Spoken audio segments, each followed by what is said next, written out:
في المقلاة وبالحجم العائلي، ورح تكفي العيلة كلها وب5 دقايق من وقتك يا مدام بتكون جاهزة. فإذا ضفنا بمقلاة مقاس 24 حبتين من البيض، وضفنا عليهم نص كوب من السكر مع نص معلقة صغيرة من الفانيلا وتلت كوب من الزيت النباتي، ضفنا عليهم معلقتين كبار من الكاكاو المر الخام مع كوب ونص من الحليب، والحليب عندي هون بدرجة حرارة الغرفة. حضيف أيضا كوبين من الطحين اللي أنا مستخدميته طحين متعدد الاستخدامات. بضيف أيضا معلقة كبيرة مليانة من البيكنج باودر. بدمج مكوناتي مع بعض باتجاه واحد كيف ما عم بتشوفوا معي لتندمج عندي كل هاي المكونات.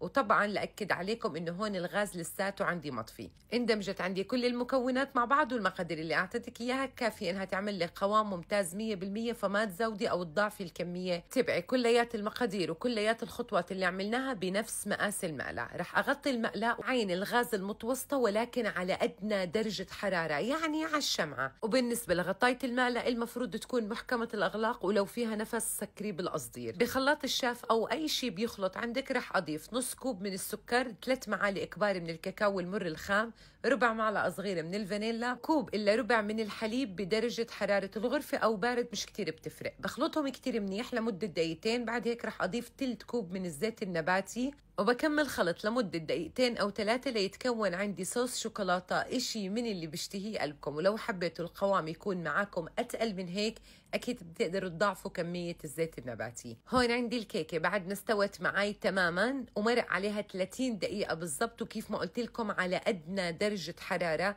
رح أضيف صوص الشوكولاتة كيف ما عم بتشوفوا معي وبساوي كليات الوجه. وشو بدي أحكي لكم على طعمتها اللي بتشهي القلب، ضروري إنكم تجربوها. وأحبائي ننتبه بس المقلى اللي رح نستخدمه يكون غير لاصق. ولو حبيتوا إنكم تعملوا بالمقلاية اللي أصغر من هيك أكيد الطريقة أنا نزلت لكم إياها من أسبوع على الصفحة، بتقدروا تشوفوا الطريقة اللي حضرناها اليوم. بتكفي العيلة كلها وسهلة وبسيطة وما بتاخد معاكم وقت بالتحضير، يا دوبك 5 دقايق. زينت أنا بشوي من الشوكليت شيبس. أكيد بتقدري إنك تزينيها بالجوز الهند، بالفستق الحلبي المتوفر عندك، وهي أساسا مش معتازة أبدا. شوفوا لي على هالمنظر ولا هشاشتها يا جماعة، بتشهي القلب، خفيفة، وخصوصي إذا إجاكي ضيف وفجأة ومحتارة شو بدك تعملي، بتجهز معاكي ب5 دقايق مع فنجان القهوة، والله يبيض وجوهكم على طول. أحبائي ألف صحة وعافية مقدما. كنت معكم أنا ملك عبد العال، دمتم بخير وباي باي.